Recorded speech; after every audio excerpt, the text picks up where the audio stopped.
Hello, authors, academics, book gurus, writers, flaneurs. Welcome to the first episode of Embodied Reading, a podcast my friends and I created dedicated to talking about living through literature. In this first episode, Ben, Jake, and we talk about our designated reading interests, a little bit about what we'll be talking about in the channel, what the channel is about, author intentionality, reading audiences, and what it means to find meaning in a text. And we bash the new critics for this a lot in the video. Without further ado, I hope you guys enjoy this first episode in this series we're starting, and it's very exciting. And yeah, let's get right into the video.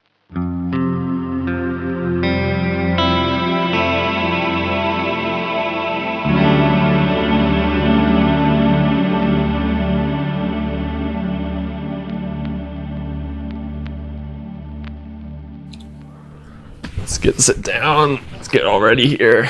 Cool. Okay. I've already forgotten the intro. It's okay. That's awesome. Do you want me to start? Yeah, you go ahead. Okay, cool. Hello, and welcome to Embodied Reading, a YouTube channel and podcast dedicated to living through literature. I'm Jake. I'm Ben. I'm Felix. And welcome to Embodied Reading. Dude, we're so in sync. Oh, we're so in sync. This is great. Felix, what is embodied reading there? First of all, I think simple answer. I think embodied reading is reading critically, not just reading superficially. Especially, we were talking about this today, not just reading a book because it has good book reviews, but reading a book because you want to read it and forming your own opinion.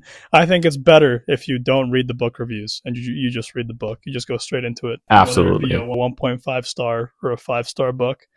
I think reading emotionally too, really getting into your feelings. I mean, we might talk a bit more about this later, but you had a very interesting experience where somebody told you that you were reading too deeply into text. But embodied reading is reading deeply into a text because you should be, especially with people that have our backgrounds. I feel like, we really understand how we read through emotion and extract that and feel things through the characters. Long-winded answer, but I think embodied reading is reading emotionally. Yeah, 100%. I could not agree more. Yeah. And I think that's what this project, channel, podcast, whatever you want to call this thing, is all about here. It's really, we are here as, two graduated English majors, me going into my final year of my, undergrad English major. And I think we've all had very similar experiences regarding just a different way of looking at reading literature, experiencing literature, media more generally as well. We're not just like book hounds here. We're we're all into different things. Mm-hmm. And I think what this introductory video and kind of intro to us as people is going to serve as is like, what is this channel about? What is embodied reading? Like, what are the different ways that it can kind of take place? What can it look like? Mm-hmm. And we're here to showcase the various, ways that that can occur and happen. And this will serve as an introduction to our interests, what we're all about. I think we each brought something that we're going to chat about here, kind of, something important to us media wise. And we'll go into that. We can go on some, digressions and whatnot, go down rabbit holes. But who wants to start with just like their intro, their like interest and stuff here first? Okay. I guess I can start. Well, you already know that I'm Felix. I graduated from Mount Royal University, the same school that these guys go to. I graduated with my BA in English Honors, and I'll be going to the University of Alberta for my MA in the fall. What I'm really interested in, and I guess what I wrote my honors thesis on, is kind of the creative writing aspect of things, but also a little bit into the theory portion. I say a little bit because Jake is really our theory head here. But I like aspects of appraisal theory, mainly because it has to do with how our personal interests relate how we feel towards main characters, and appraising a main character's actions, especially if they're horrible people, right? And how that functions for us. Super cool, right? A niche branch of affect theory, I believe, which Jake is a specialist of, right? I also wrote my honors thesis on phenomenology and kind of just I mean, to be honest, it's been a little bit more over a year, so I'm not too brushed up on it, but kind of just looking at the experience from the perspective of that experience rather than an outsider in and of itself. So you're looking into that. I guess in this case, we're talking about the text, right? And we're looking from the perspective of the text and living through that. So we're not just new critics here, right? But yeah, those are my new critics suck. Sorry, new critics suck. Yeah, they can go, crawl into a hole. They were wrong. But yeah, no, my interests. I guess I like pop culture in general, but mostly, as we'll find out in a second here, I like manga and I like Japanese literature in general. I feel like I've been reading a lot of Japanese literature lately from Japanese authors. I like fiction. I don't really dabble too much into nonfiction, but I'm not opposed to it. Historical fiction. I'm really a fan of westerns. I love westerns. Yeah, that's it. I guess all things fiction is what I love, but I think we all love fiction here. So let's hear from somebody else. Let's go with Ben. Do you want to go? Ben, we haven't heard from you. Yeah, let's go. So I graduated a year ago, same as Felix. Class of 2025. I did not do honors. Woo! Yeah, I'm not honorable. You're very honorable.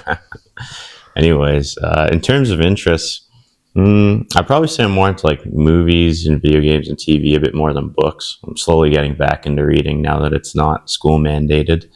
So yeah, I'm reading Old Man's War. It's a fun sci-fi one.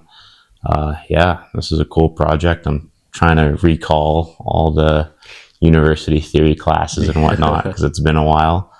But yeah, I think creative writing is a strong interest of mine. I love reading all kinds of stories. I mean, I think I I tend to gravitate towards like fantasy or sci-fi, kind of that action adventure stuff. But I'm not picky. Like comedy, horror, all kinds of things are awesome. I mean, like graphic novels. I read more graphic novels. Nice. No, that's awesome. Than regular novels. Sick. But yeah. A little bit of a question intermission here before we get into Jake. Yeah. What is it? You said that you're getting more into reading now that it isn't school mandated, and I'm not gonna rip on that because I feel like that's a very good point, right? Kind of like being asked to read something for class might turn you off from it. And I think it's a very viable question considering we're all English majors here. So we've all had readings assigned to us from our professors. So when a professor has asked you to read something for their class, did it make you less likely to be encouraged to read it just because you were told to do it? Do you have a problem with authority, Ben? No. Yeah. I just despised every single one of my university professors. Okay. No, it's like I think if you're being assigned something you don't want to read, I mean, well, you just kind of have to suck it up and do it in university. Yeah. I think I'm coming more from the perspective of like if I spend all day reading for a class, then in like my spare time, I'm gonna want to do something else. Yeah. Like it doesn't become a hobby anymore. Yeah. So it's not a lack of enjoyment of reading. It's more just like I want to spice up and get some variety. Yeah. No, that's fair. I mean, I remember being assigned like reading like Beowulf. Oh, yeah. Man. Beowulf. Yeah. No, yeah, we were in the same restoration class. We read that together. And I remember I dreaded it, reading it at first. So I think it goes both ways. It's like you either really dislike a text that you already disliked to begin with and you're dreading reading it. But if you dislike a text just because you think you're not going to enjoy it and you actually end up liking it, that's also one of the virtues of studying literature. Because I actually really liked Beowulf by the time I finished reading it. Yeah. So yeah. Did you read it all in Old English as our professor wanted you to? No, definitely not. Come on, bro. No, I think that's why I enjoyed it so much. Yeah, probably. Yeah. So let's get it into Jake here. Okay. Wow. Awesome intros. Oh man. Okay. So first of all, I am also going to Mount Royal University. I'm going into my 5th year, my final year. I'm working on my honors thesis currently. I won't divulge that. I gotta save it. I gotta leave it in my back pocket there. I guess like the broad strokes of like my interests, though, like as Felix mentioned, like I'm a theory nerd. I found so much love just like being introduced to theory kind of in the like most in your face way. It was not like, like I was into philosophy. I read my existentialists, Albert Camus and Jean-Paul Sartre and, Nietzsche, those kind of guys. But then, I don't know, philosophy went out the way for me and I got really into literature. And then I took the intro theory course that we all had to take, right? With good old friend of the pod, friend of the channel, Dr. Randy Nikkel Schroeder. I didn't take intro theory with them. Oh, dang. I took one with a pretty good prof, but I heard, I took critical theory. Yeah, we took critical theory together. But I took it during COVID. Randy, I'm sorry I never came to one of your lectures. I didn't watch your online lectures either. Sorry, bro. We got to get him on the pod. I think that's something we got to do here. He has a new book out. Yeah, he does. Yes. He does. Let me a quick plug here. Oh, you have the book. I do have the book. Holy shit. Quick plug. Yeah. Sinner's Banquet. We'll put the photo on the screen as well. But It's all just this is just an advertisement. He will probably love this, right? This whole pod is actually just built around Randy Schroeder's books. Well, we'll be talking about Arctic Smoke next. We will. Yeah, that will come up. His short stories too. Yeah, all of his stuff. Anyways, okay, back to where I was. Theory, and then I took the intro to theory course, and then we took critical theory together.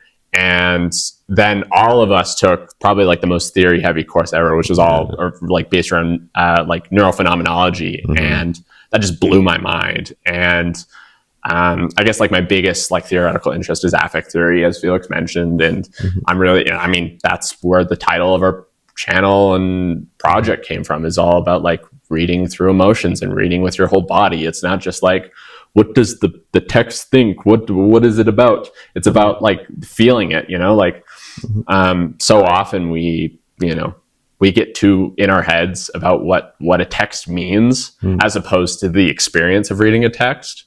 I'm currently reading a theory text, for my honors thesis. And that's one of the big things that, his name's H. Porter Abbott. And one of the biggest things he's looking at is like how there's a gap between what's called interpreting a text and then experiencing a narrative. And that's what I'm interested in, like what the experiencing a narrative or a text is, as opposed to the interpreting it. Yeah, we can all interpret it. We've done the new critic thing. We can close read, but experiencing a text takes a bit more focus and a bit more like retroactive, like introspection and thinking critically about like what is the experience like. And more specifically in like the literature side of things, I'm really into like maximalist fiction. So, you'll see in a moment, but like I am into the dense, sprawling novels, the ones that like take you 6 months to read, the complex ones. If it's surreal, that's great. If it's in translation, that's even better. If it's by an obscure author, you're just naming my type here, right? Like that's just it. So expect a lot of obscure novels from me, coming, video essays, that kind of stuff. But I'm into anything weird, Lynchian, David Lynch, he's awesome. Harmony Korine, I'm into the weird film guys too. I'll leave it there. I'll just tease a little bit there. Cool. Yeah. Awesome. Something that you were talking about, kind of like ripping into the new critics, but they deserve it because they were wrong. You can be objectively wrong, by the way. It's history, I guess. What is it? So it's like, you were talking about kind of just like reading is not just close reading into a text. We know that already. But kind of like, we get into a discussion of like, what is meaning? Imagine kind of like is it called a Venn diagram? Right? Where it's kind of just, and like in the middle, I guess it would be all the stuff that pertains to yourself as a person, what's in the text, what's actually going on, how that pertains to you, yourself. And then, the outside circles would be like what the text is actually saying, and then your personal lived in experience. But I think as we've had discussions about it, especially in that neuroscience class that we mentioned, it's kind of like, it's hard to know what a text actually means, right? Meaning is everywhere. I mean, it can be subjective, right? It's not just solely within text, as we've been saying. But I think, we'll have some more of those conversations. It's all encompassing, because if it wasn't all encompassing, then I don't think the English major would exist, because we would just be making the same arguments and writing the same essays. And I mean, everybody plagiarizes each other to an extent, but it would be a lot more plagiarization. But do we want to get into our items of interest here? We've all brought something to share, something that will kind of encompass what we're going to be talking about individually as people.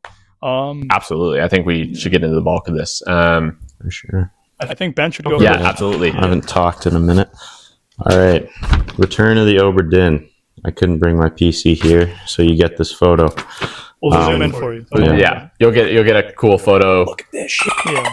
Maybe some screenshots. Yeah. Anyways, what's it about? so this is a game for PC and console, I believe. It was made by the guy who did Papers, Please, Lucas Pope. So he basically, I think he did the entire game himself, except for like some like native translation and whatnot. So very cool from that aspect, kind of a one-man army. Anyway, you take the role of an inspector investigating a ghost ship that recently resurfaced in the 1800s, if I remember correctly.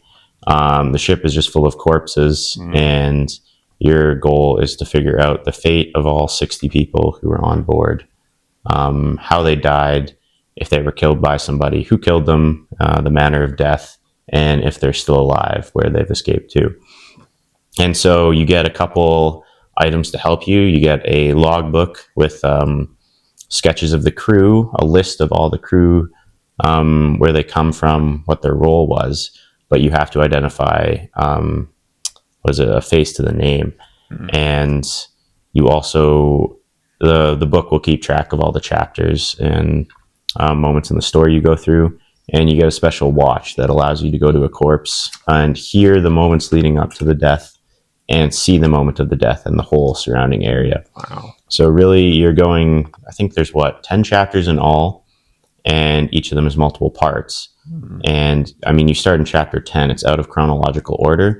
So this is, actually I'll finish explaining the story and then I'll go into the other stuff. But yeah, sometimes you'll start at like part 9 of chapter 10 and work your way down. So it'll be part 9, part 8, part 7, or like chapter 3, you'll start at part 1 and then go to part 2, part 3. Man. So you're going in chronological order and out of chronological order, but within the chapter.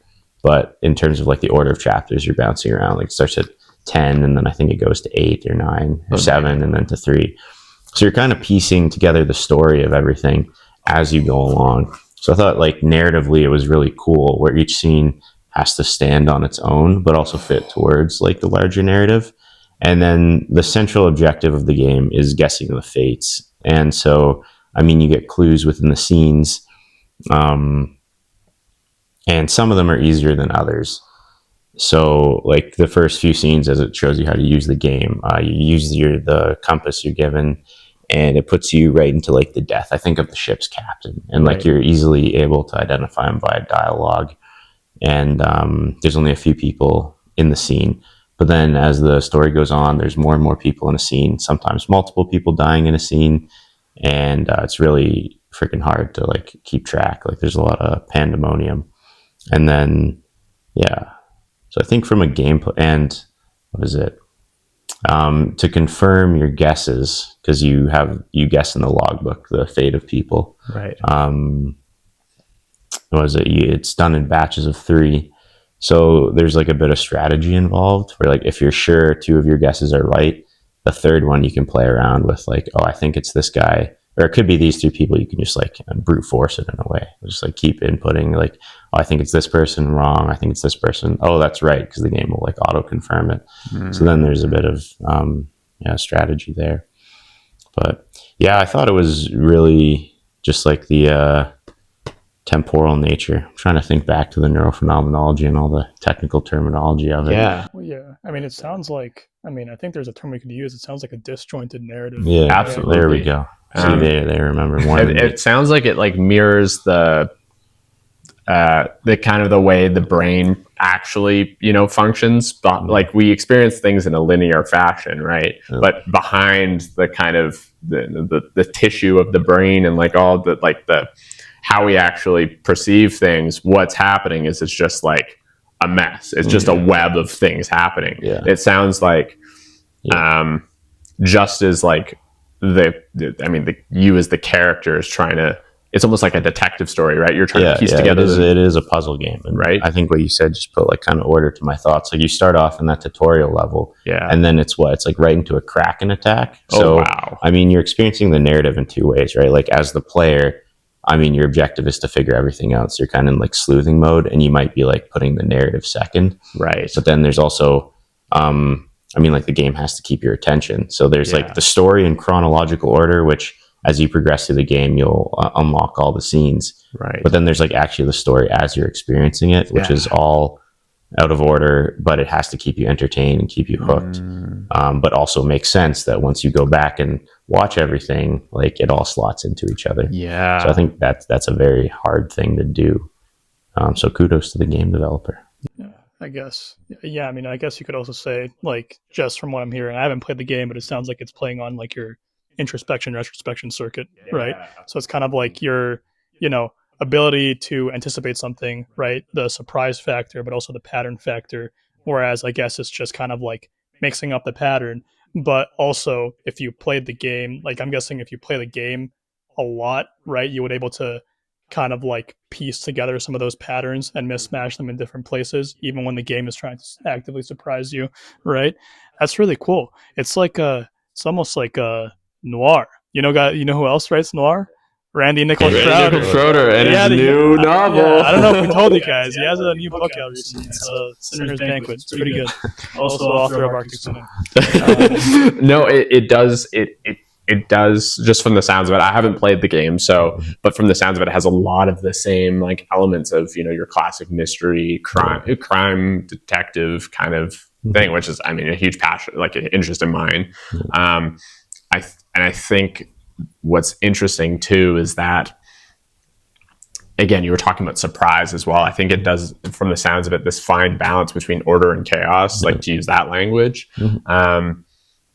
Like it will switch up like the linearity of things and the temporal nature of things when things are getting too predictable, and then it reverts back, and then it's a very like push and pull kind of.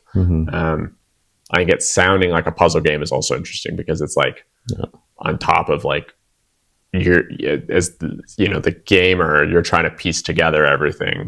So too is the character trying to piece things together, but also like the game itself, like if the game had a logic, it's trying to piece itself together too. That makes sense? Like there's three entities here, right? And they're all trying to piece together the narrative of the thing, you know? I think about it as like there's like the player trying to beat the game, there's the narrative as you're experiencing it, and then there's like the narrative in chronological order. So there's kind of like three streams that you're going through the whole time. And one of the other things I'm really interested in is like it's not writing per se, but like gameplay mechanics in order to like tell a story and keep the immersion, because I think arguably that's part of storytelling. And I think the whole like in putting everything into this book, like the logbook in the game, and just the way everything's done with the sound design and whatnot is very immersive.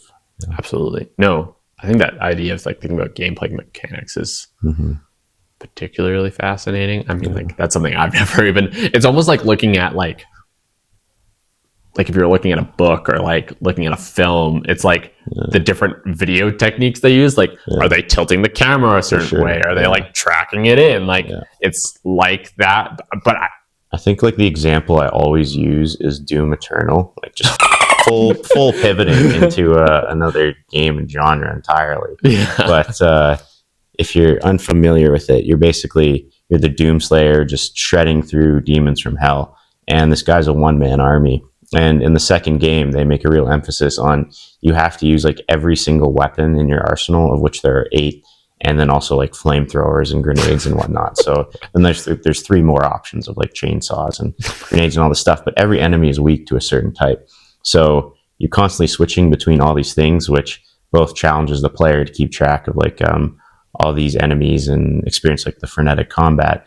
But you're also like feeding into this fantasy that like this guy is a monster who's just dual wielding rocket launchers and shotguns and just shredding through everything. Yeah. So, The Lone Ranger. Yeah, pretty much, right? Oh my goodness, that's it's why I've never even like considered that, which is wild, and I think more should be said about it, which is great that you're doing that here. I think it's an uncharted territory, at least from my experience.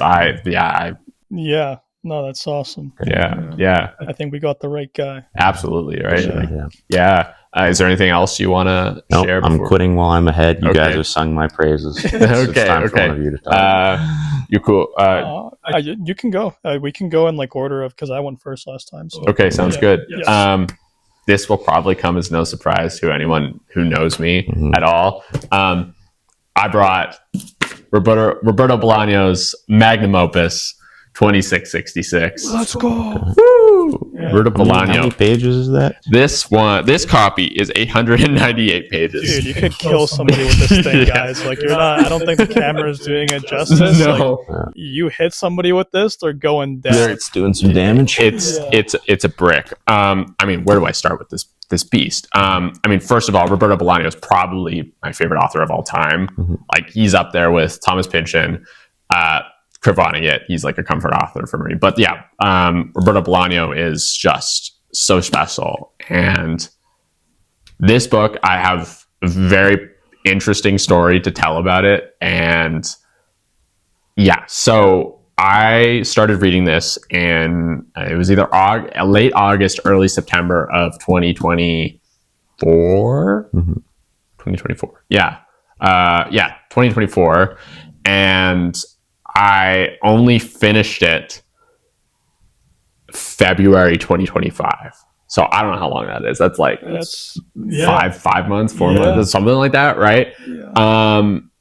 I was going really strong. I read the first 3 parts. I guess I should give some context. So this book is, I mean, I don't even know how to describe it, but it's split up into 5 different parts. Okay.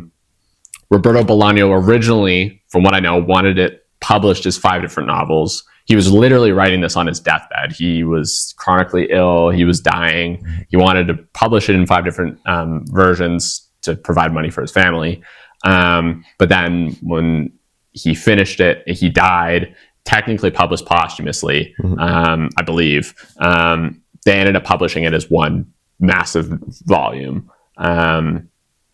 You can get a version where it's like, if they split it up weirdly. So it's like, I don't know if it is 5 or if it's 4 kind of put together. It's pretty cool. Where I was going with that though, that's what, that's kind of how it's structured. And then what it's about, I mean, it's like each section follows a different narrative thread, but it's like ostensibly about femicide occurring on a border town in a Mexico City called Santa Teresa, which I believe is a fictionalized version of Juarez. But I believe Santa Teresa is also a city, possibly, maybe. Please correct me if I'm wrong. Maybe. Guys, that's your job. That's your job. Yeah. Put me in the comics. Tell me all the times I'm wrong here. Because it's been a while since I've read this book. But that's essentially what it's about. But it's also about so much more. If you know Roberto Bolaño at all, this book is like stories are nested within stories and nested within sentences, within grammar. Like the way the stories are all just like everything's intricately woven within this book, but oftentimes it's not like noticeable. There's moments where it's like very clear, like this is the next narrative logical progression, this is the next progression, so on and so forth. But then there's moments, especially the last 2 sections, where the narrative threads, it almost like becomes diffuse, and there's so many spider webs that you can't see, like you can see the connections, and you're trying to grasp at something, but there's nothing to be grasped at. It is just pure chaos, right? So back to the story I was going to tell. So I started this August September 2024, and I finished it February. And part of the reason for the biggest, the long time reading it shouldn't. I've read books this length in a shorter amount of time. I think I read a novel called Marshland by Otohiko Kaga, published by Dalkey Archive Press, and I read that in 2 months. Not even a month and a half, something like that. Yeah. And that's the same length as this book, right? Felix has also read that book. There might be some more coming about that at some point, perhaps, maybe. But there was one part of the book, part 4, that I reached, and I found my breaking point. I found my breaking point in literature, and I'm not going to say that this book contributed or created my 2-month-long spout of insomnia. Mm-hmm. But I think this book exacerbated it. Like, I physically was ill while reading this book. I almost could not read it. Both of you were there when I was complaining about my insomnia. Yeah. I could not sleep. I was just a mess. Just from the subject matter? Absolutely. So the 4th section of the book, it's called The Part About the Crimes. And it is the longest section of the book. How long is it here? I'm going to figure this out here. I think it's almost 400 pages. Yeah, it's about, it's almost 300 pages, 330 pages. Mm-hmm. And it is all about, and it's written in I should clarify, it's written in such a cold, detached manner that mirrors, the subject matter, but it's about these detectives, and it follows one main detective in this section. Mm-hmm. And he's recounting various depictions of femicide. Yeah. Each section is just another thing after another after another. And the reader almost becomes apathetic towards it. Mm-hmm. And just almost, I hate to say, bored, kind of complacent in the violence that's being committed, mm-hmm. because it's the same descriptions over again. I can't say it on YouTube because we'll get demonetized. We don't want that. Mm-hmm. However, the brutality of it, and you just become numb to it. Mm-hmm. And that really distressed me. The acknowledgement of I'm becoming numb to these kind of feelings. Mm-hmm. And it's so just man, this is happening. And there's the police in the novel do nothing about it. They're just kind of okay, mm-hmm. throw our hands up in the air. There's nothing to be solved, So how many of do you know other people who have read this book? In real life, no. I'm curious, just how many people have been lost, stopped reading. Section. So online, this is a popular book within the kind of, I guess, postmodern writing circle. So there's a lot of people who have talked about this book mm-hmm. before. I think they've said similar things, but I don't think they've had that experience where it's insomnia. Mm-hmm. It was a full embodied experience that I was, while reading it, right? So I'm curious because one of the things, yes, one of the things we talked about in that neurophenomenology class was, from just a blunt standpoint, was writing for financial success and versus writing solely for the purpose of the story. And one of the things you have to ask is when do you lose the reader? Right. How far can you push the reader stylistically, mm-hmm. Or in terms of content matter before you lose them? Absolutely. The story. So I think it's a really fascinating question. I don't know the ins and outs of Bolaño's mm-hmm. biography. I would love to read more. There's a great book. I think it's a book of criticism by one of his translators, not the translator of this book, who is Natasha Wimmer, I believe is her name. She's great. I've read a couple of her translations, but yeah, the other one is Chris Andrews. Mm-hmm. He has a book of criticism about Bolaño. I think it goes into his life. I've been wanting to check it out for a bit just to learn more about him. I guess another important aspect about this book that I wanted to bring up is it encompasses so much about what I search for in literature, and that's the metafictional elements about it. It's a book about literature. Mm-hmm. Behind the whole, this is the part about the crimes, and it's all about the crimes. But even that section is metafictional in a way, because again, please correct me if I'm wrong, viewers. Put down in the comments where I'm being a dummy. But I believe that section is actually he's doing a pastiche like an imitation of another, like a nonfiction book about similar crimes, written by like an actual, like a forensic report. And it reads like a forensic report in a lot of ways. But the rest of the novel is all centered around like the kind of like the dangers of being a literary critic or being a writer, like the traps you can fall into, right? So like one of the main figures that circles this entire book is a fictional writer named Archimboldi. And in the first section of the book, there's these critics it's like Germany or something like that. Or no, they're somewhere, but Archimboldi's like a German writer, and they're all obsessed with him. They're all Archimboldi scholars. There's like a love triangle and whatnot, but they're like obsessed with this guy to the point of like some violent acts occur, like just so they can find out who Archimboldi is, because Archimboldi's not his actual name. You kind of learn, minor spoiler, who cares? You can't spoil this book. There's too much happening there. Absolutely fascinating. Before I moved on, because I think I've rambled on enough, I did want to read the opening to the third part, because I think it's just like, whoa. And I think it gives a really powerful introduction to Bolaño and his style. So this is the first like section to part 3, which is called the part about fate. There's no spoilers here. When did it all begin, he thought. When did I go under? A dark, vaguely familiar Aztec lake. The nightmare. How do I get away? How do I take control? And the questions kept coming. Was getting away what he really wanted? Did he really want to leave it all behind? And he also thought, the pain doesn't matter anymore. And also, maybe it all began with my mother's death. And also, the pain doesn't matter as long as it doesn't get any worse, as long as it isn't unbearable. And also, it hurts. It hurts. Pay it no mind. Pay it no mind. And all around him, ghosts.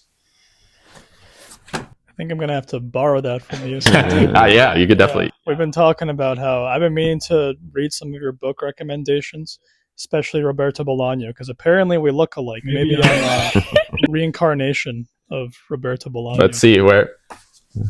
No, but that's... We'll throw a photo of him on screen. Yeah, but that's cool, man. I'm thinking all this time I've been thinking about like how you were talking about how this book made you have a very real experience, in the sense that you experienced insomnia from reading this book, right? And it took you a bit to get over, and you felt like you were going crazy. Absolutely, right? Yeah. Would you say that kind of like, I mean, the whole theme of this channel is embodied reading. Yeah. Would you say that kind of like, I guess like through reading, a lot of people talk about like reading for pleasure and whatnot, but I think we look at reading and I guess like the consumption of media through a different lens, where it's kind of just like you feel the emotions that the text means to instill onto you, right? So kind of like what the author intended, because I don't think Roberto Bolaño was writing this and being like, you should be reading this for pleasure, right? You should be feeling good. This should be escapism as like you're reading this, right? Hold on. Okay, cool. So would you say that in reading this, it was like obviously it was a very visceral experience. So in reading, we don't just read to feel good about something, but we read to further understand things that are out of our reach, like murder and kind of just catastrophe and all that stuff. Absolutely. Yeah. I think works like Roberto Bolaño's 2666, any maximalist novel, any work that somehow challenges the everyday like standard conventions and whatnot. I think they really, they force you to confront some really awful things. And in some ways, like the best way to do that is just like sitting with your feelings. I think this book absolutely forces you to confront some really like serious topics and concepts that, if told another way, wouldn't have made me think about, my own kind of experience in this world, and like the kind of the horrors that happen kind of unbeknownst to us, most of us, right? I think, you can tell a moralizing tale. I'm thinking about a lot of the like those 18th century texts that are very moralizing, like this is the moral of the story. Don't be a rake. They're didactic, right? Yeah. Didacticism. Whereas this, there's a moral component to it, but it's ambiguous in its moral component. And I think that's what probably irks a lot of people. I don't think this book has like, it has really good praise. I mean, like, what does it say? National Book Critics Circle Award winner. That means nothing. That's just an award. But I mean, like, yeah, it's got some acclaim and whatnot, right? But I don't think there's people who probably hate this book, right? Yeah, I mean, for the book this size, and just from the thing alone, like, there's probably people who hate this, and there's probably people who they hate it probably because they don't like sitting in the feelings that they want to sit. So overall, would you say that bout of insomnia and reading this book has led to some self-growth as a person? Oh, absolutely. Enlightenment. Absolutely. Yeah. You became Buddha. Buddha. I'm not. We are all Buddhas. So we are all Buddhas. I probably shouldn't have said that. That was a joke, by the way. We're going to get canceled now. That's good. No, absolutely. I think this book really, especially, the parallels between, like femicide in Mexico to, the kind of the missing indigenous woman epidemic here in Canada. I mean, North America in general. I mean, all over, North and South America. But it really made me confronted and like, okay, this is an issue. And, he wrote this this was published. When was this book published?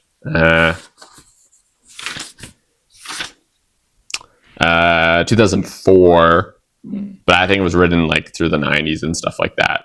Yeah, it was published posthumously. Roberto Bolaño died July 15th, 2003. So, so he's writing this like way before this stuff is like being talked about more publicly, right? So well, that's super cool, kind of the impact an author can have past their death.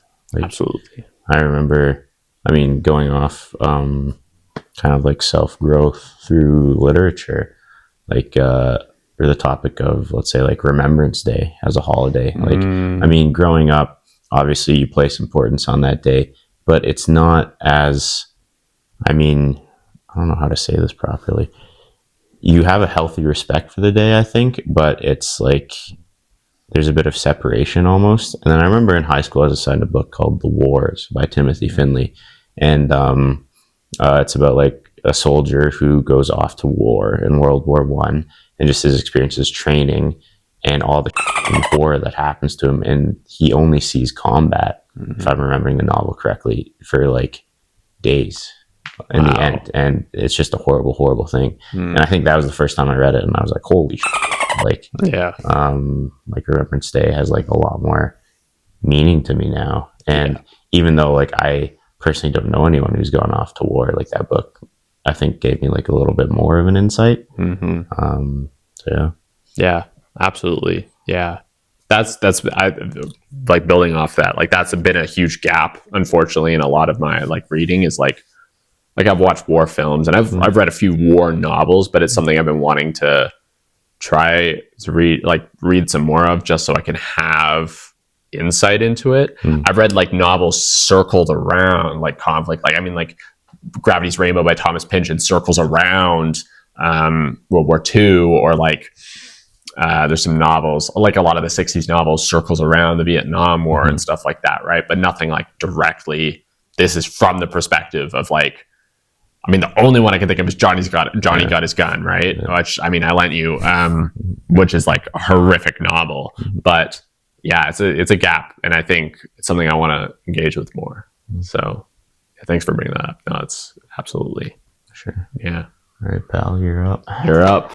Okay. Before I get into that, I just kind of like want to touch on something you were both talking about. I think what we're talking about is kind of like the underlying ugliness in literature that makes you face whatever you're fearing or experience something very real, right?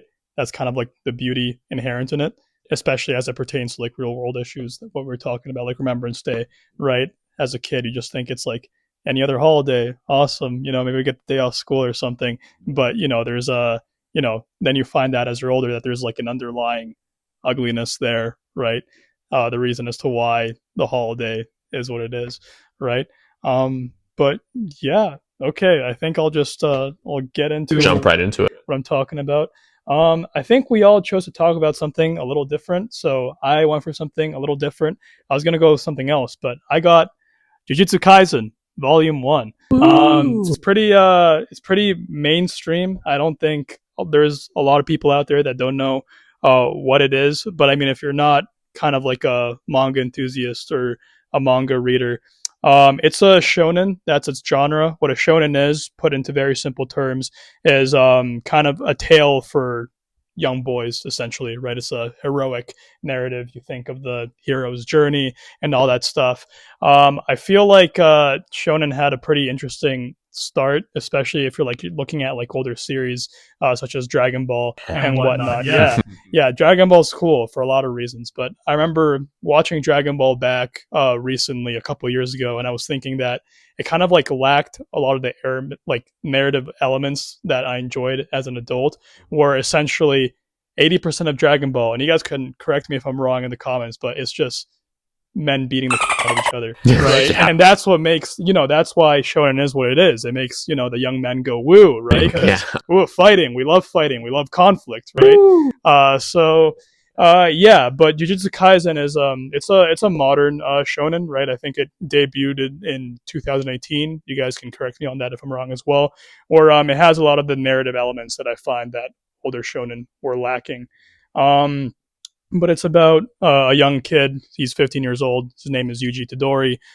He's going to his middle school when his occult club it comes into possession of a finger, and it's a cursed finger. And what is it? Another student from somewhere else. He comes up and he's like, "Hey, you guys shouldn't be handling that stuff." And he's a sorcerer, right? He has magic of some sort, whatever the magical element is in Jujutsu Kaisen.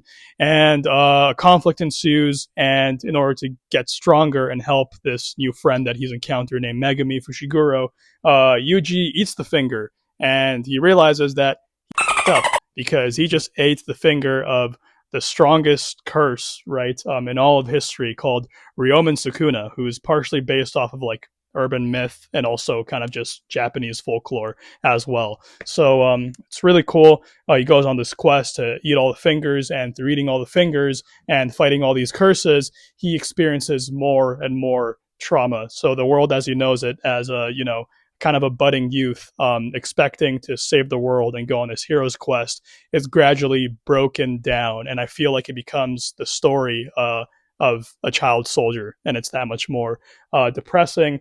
I say this all the time. I think Jujutsu Kaisen should have been seinen instead of a shonen because of the darker elements that it expressed in the beginning. Jujutsu Kaisen is very, very dark.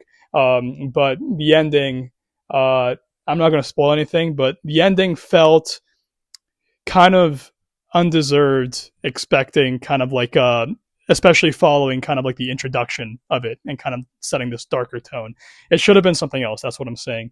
But I think I want to talk about Jujutsu Kaisen and hopefully explore it more on this channel because of its narrative elements. It uses, it employs some Buddhist teachings in there as well. I feel like it's very wise series to read and kind of just experience the main character's suffering and learn more about that. I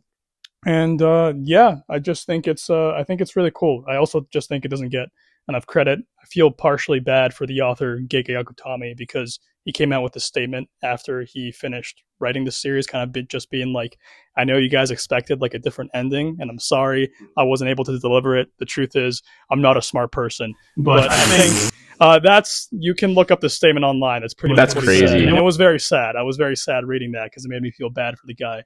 Looking at everything in hindsight, I don't think it's the worst ending out there. I think it's fitting. Were there things I would have changed? Yes. But I think as an ending, it works. And I haven't read the entirety of Chainsaw Man, but from what I heard, it's better than the Chainsaw Man ending. So, that's all I wanted to talk about. I think first, I have not read Jujutsu Kaisen or watched it. And that's another gap in my, listening and watching and even though I love manga. I'm super into it, psychological horror, that kind of stuff. But what I'm fascinated by, just like you talking about it, is the kind of, it's a story, it's the shonen. It's like, there's this like emphasis on the young boy, and that's kind of like its thing. But then nested with inside it are Buddhist teachings, and then it's kind of again nested within like this very dark atmosphere and kind of, how would I say it? The veil is very dark. So I think it's interesting how it almost seems like a subversion of, like you kind of said, it should have been under a different genre as opposed to the shonen. Yeah. But I think, would you say then it's a subversion of the shonen, genre, or is it just like bad classification? Or I don't entirely think it's a subversion of the shonen genre. I think it loosely fits the genre that it's classified under because, I mean, it is the hero's quest. The hero is going to come out in the end. But as always, the hero goes through a lot of suffering. I just think that it would have benefited kind of like a darker genre for what it was going for. But in terms of kind of like a subversion of the shonen genre, I think it kind of like loosely describes that theme. And also, like I feel like I should have been I remembered what I wanted to say. I should have been more descriptive about like the Buddhist elements, but it talks a lot about kind of like greed and gluttony, distinction between power when you're surrounded by other people and power for oneself, right? So being selfish and kind of like that ideology, and ultimately what's better. Later on in the series, the whole series is essentially like, is it better to live within a community and fight evil within a community, or is it better to stand alone and take all that power for yourself? And the answer comes at the end of the book in a very, I feel like, classic kind of just moral story. So in the sense that it tells a very classic moral story, yes, I think it's perfectly classified as a shonen. And I mean, main characters always suffer in narratives, whatever the genre is. So I don't really think that has anything to do with it. But long-winded answer. But, sick. That's awesome. I mean, this is one, like, I've read the show in the manga, so I mean, I guess I'm a bit more familiar with it. Right. But I think it almost worked to its advantage in a way, like off the hop, where like it starts off in the typical shonen way of like, okay, here's the story, here's a clear objective, here's the power system, and then it's like, okay, this is a cool world. Everyone has these cursed techniques, so or maybe most people you run into are going to have a cool new power, and all that stuff, and then things just absolutely go to shit. I mean, like in the first arc, or I mean after like the training stuff, people are dying, all these horrible things are happening. I mean, and Jujutsu Kaisen's become like this big cultural zeitgeist. I don't know how big season 1 was when it was airing, but like season 2 when it was coming out, I think was huge because like it got bigger as it went for sure. Like my roommates, or I mean one of them who pays like zero attention to anime and manga at all, like he's watching the show and he knows what's going on. And like going back to what you're saying about the ending, I think, and maybe there's something to be said about like once something gets too big, it reaches critical mass, like can the author actually nail an ending? Like stick the landing. Yeah, like I haven't read Game of Thrones, but I've seen the outrage about it. Where like the show, everyone got pissed off. We'll see what George R. R. Martin does with the comics. Right. And JJK, I mean, like there's so much hype and whatnot going around it. Like you can't please everybody. I remember like the Attack on Titan ending pissed a lot of people off. But I mean, like in my opinion, it felt a little too like happy-go-lucky, maybe like a return to the shonen roots, or it felt like it kind of betrayed what the show had been setting up. But Disney ending, that's what I like to call it. But then again, maybe like I'm placing too much importance on my own interpretation of it. Like going back to Dragon Ball, I mean, dude, like that's in my upper echelon of shows, even though like, I mean, from a critical standpoint, it isn't the greatest, but just from like a pure enjoyment, and also like, I don't know, like I first watched it over COVID. And I mean, like that, I think was a tough time for everybody, but that was like something that gave me like enjoyment and comfort. And for that, I mean, like solely for that purpose, I think Dragon Ball will always rank very highly for me. But I think there's always, I mean, it paved the ground for like all these different shonens to come. Right? There would be no shonen without Dragon Ball, I think. Absolutely.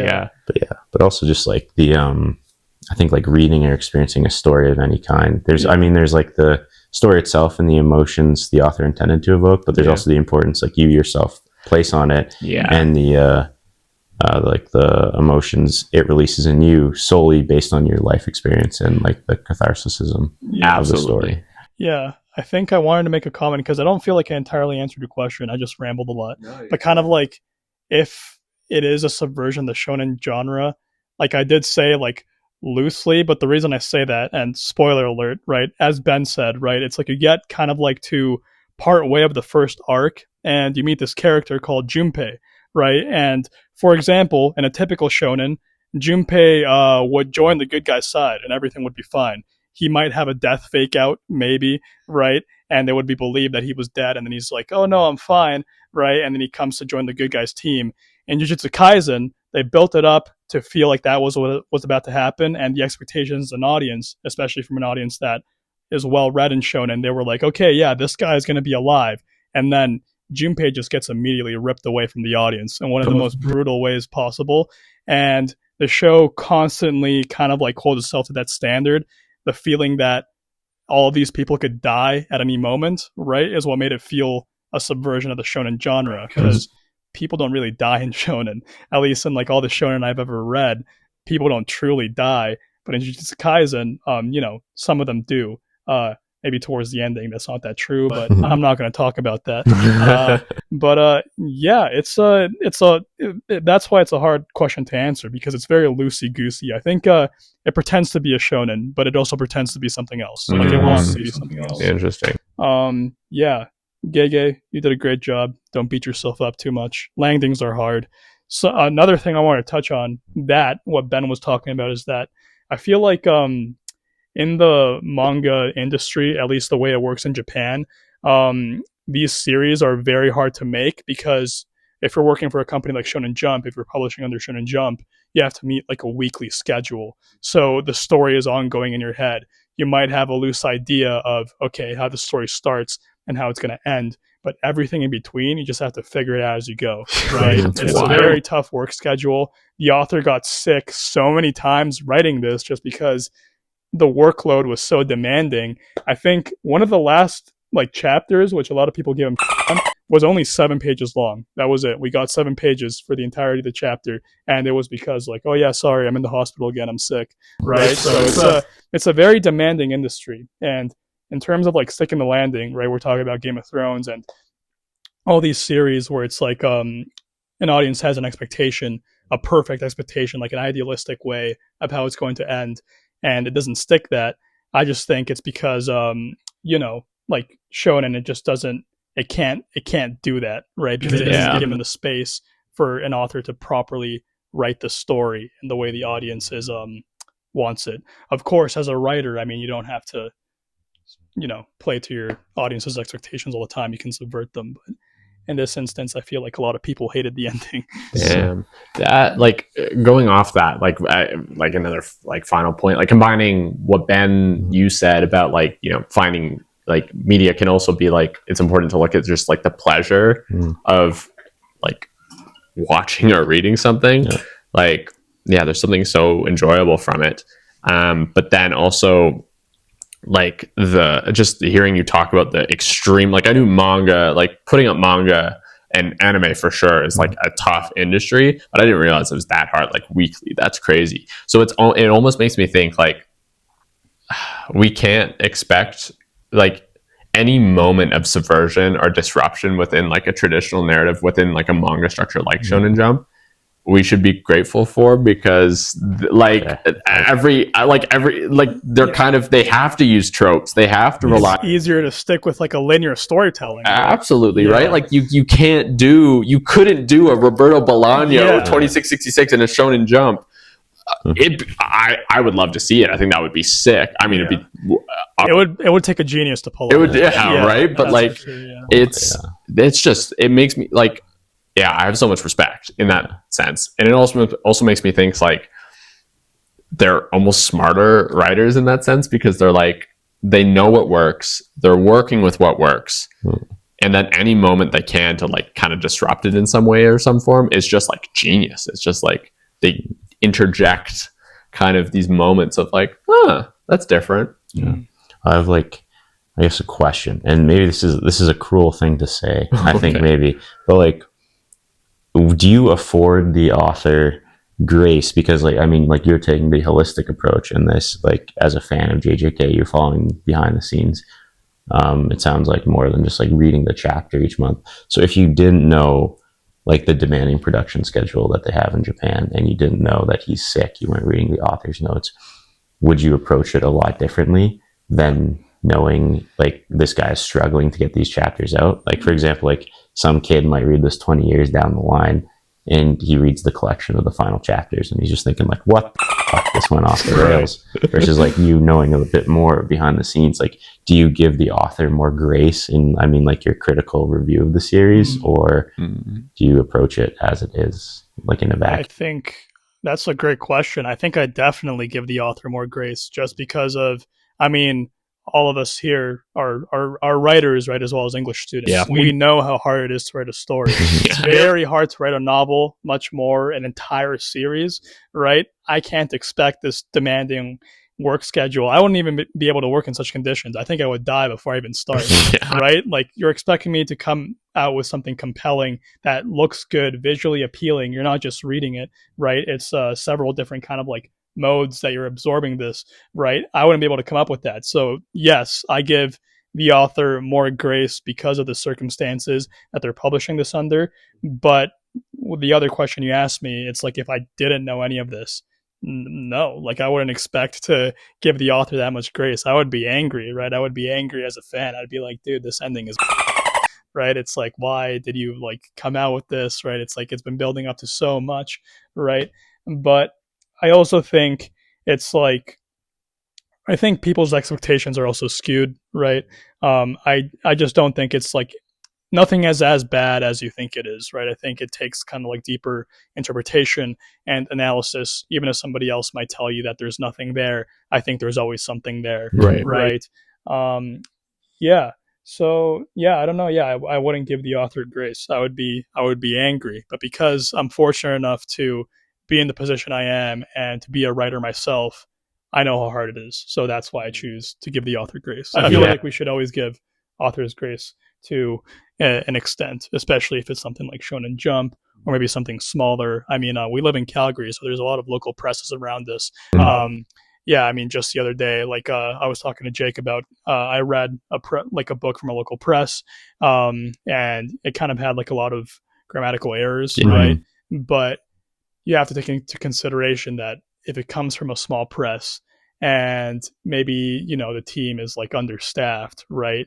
And the grammatical errors didn't necessarily take away from your enjoyment of the narrative. Yeah. Do you rate it that hard, right? Absolutely. So I still thought it was a fantastic book, right? Despite all the errors in there. But Marshland is another one. Oh man. Marshland had maybe 10 grammatical errors for every 20 pages. Yeah, right? It's pretty rough. Yeah, in terms of kind of editorial management, it was that bad, right? But the narrative was really, really good. And again, Dalkey Archive, who published it, they're probably one of my favorite small presses. I don't even know if you call them a small press, like a more niche press, but I give them a lot of grace. That book also, I think it was delayed multiple times. I think it was their John O'Brien, who ran Dalkey Archive,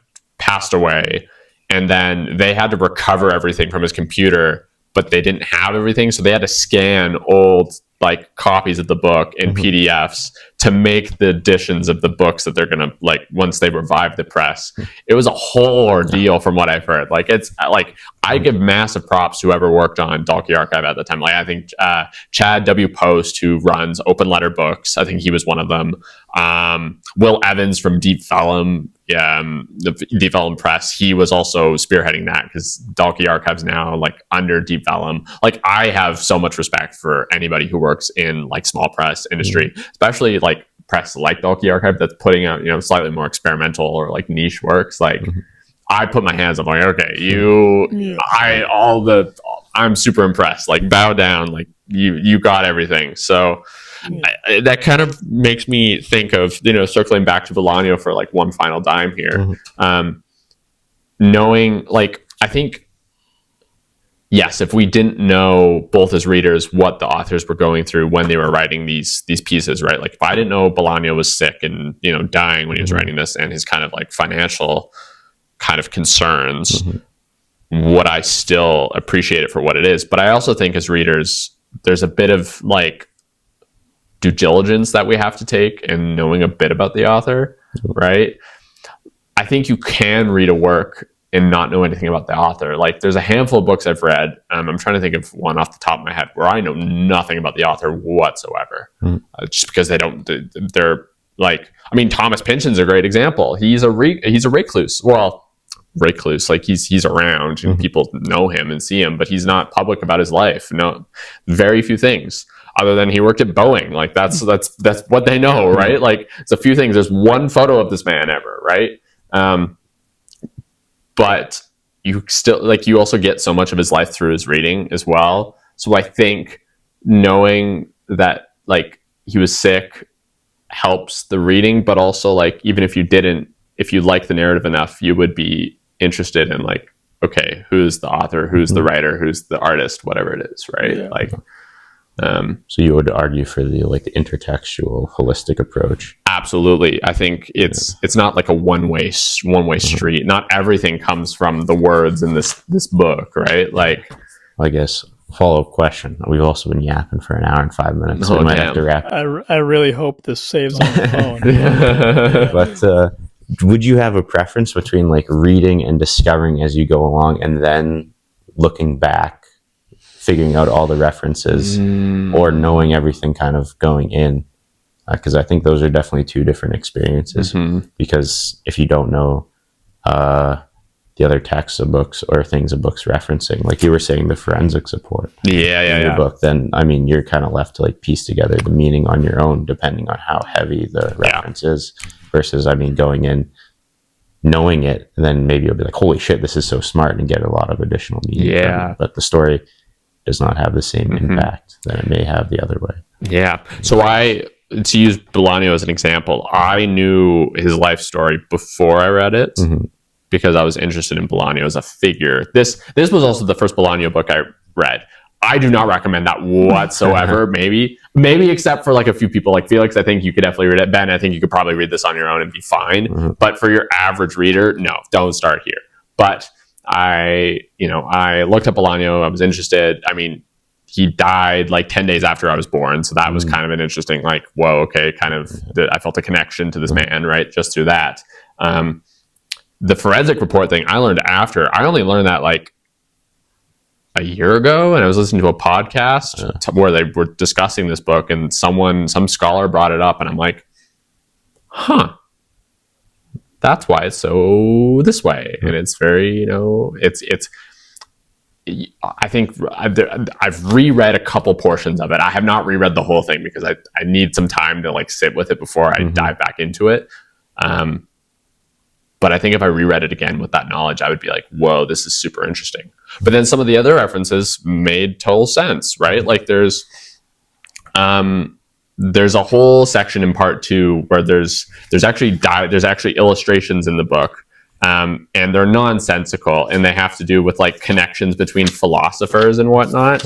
And I'm like, oh, I know that philosopher. But what's so funny is they're like, as the character's trying to draw the connections between these guys that there's no connection to. So is the reader, and it's absolutely hilarious. Like it's very funny. I'll after the I won't be able to find it. Oh yeah, here we are. The megabytes on Felix's phone are running out. Right. Okay. So it's like, okay, Aristotle, Plato, and Heraclitus. Like that one makes sense, right? But then you get to like Kant, Wolff, Mendelssohn, Descartes. Like what? Where are we getting these connections from? It's very funny. Yeah. So I think it goes both ways, and I think both have their merits. Okay. Knowing background before, knowing background after. I think rereading. That's what I'm arguing for. Reread books. Yeah. I mean, I think if you can help it, like obviously it's like you knew a bit more about him going into it. That's fine. But I think it's like if you can help it, I think in my personal experience, it always serves to like know like nothing about this guy. Yeah, it's right? true. And then like dive into their work, right? But like, I mean, one author that comes to mind, like Haruki Murakami. I won't yap on for too long, but it's kind of just like I went in solely reading his work, knowing nothing about him, and then after I read his work, I came out of it and I researched more about him, and I'm like, that makes sense as to why he's the way he is, you know? But of course, as a reader, you can't come to those conclusions naturally. You can never really know, I feel like, what an author was like, or like their personality or anything like that. Because I mean, it's also just fiction, right? It's like a partial truth, partial lie. Absolutely. Right? But yeah, I mean, I feel like we touched on a lot of interesting subjects today. I think we talked about disjointed narratives. We talked about surreal literature. We talked about didactic stories. We really hit the ballpark, which might be some branches where we focus more exclusively as we have these sit downs and as we, I guess, like record our own personal material and put them on this channel. Yeah. Do you boys have anything else to say before we finish off?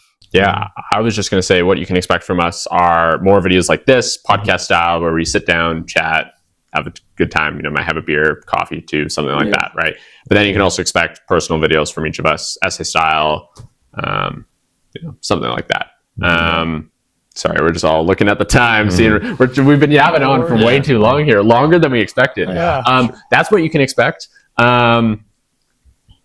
Ding. That's all I got to say. Yeah, I think we should probably make a regular 3-minute little intro so they don't have to sit to the end of this. But absolutely. Yeah, for sure. We have some other fun stuff coming.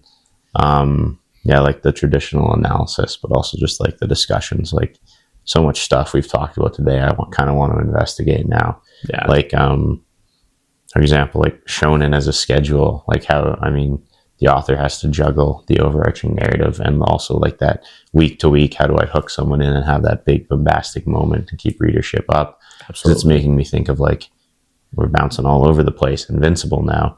I don't know if either of you have read the book or seen the show, but that comic had a very big shocking moment with the main character's dad, Omni-Man, and like, I can't remember what issue it was, if it was like 7, and I think they put it in the end of episode 1 of the show. But you read interviews with the creator, and he said he wanted to push it back, like to issue 20 or something, but then sales were in the gutter. So it was like, we need to fast track this and do this now. And it worked. And then also like how that book is like a celebration of the superhero genre, which I think really hit home for me. It's one of my favorite series. But I also kind of grew up reading my dad's comics from the 80s and 90s. And then I started reading Spider-Man from the 2000s and paid attention to it and saw like all these trends with freaking reboots and time travel and whatnot. And then Invincible kind of like covers all of that and parodies and celebrates all these things. So I think like it hits a little more home for me having known this background information. But if you like viewed it critically, not knowing any of this stuff, it would have landed, I think, a little more flat. No, fascinating. Yeah. Fantastic. What a great first episode, everybody. Yeah, that was awesome. Thanks for joining us. Tune in next time for another episode of Embodied Reading, where we will sit down together, chat about some things, and live through literature. Go read Sinner's Banquet by Randy Schroeder. Go read Sinner's Banquet. This is just a huge promotion. That should just be like our outro, like card. Go read Sinner's Banquet and just all the social media. Nice.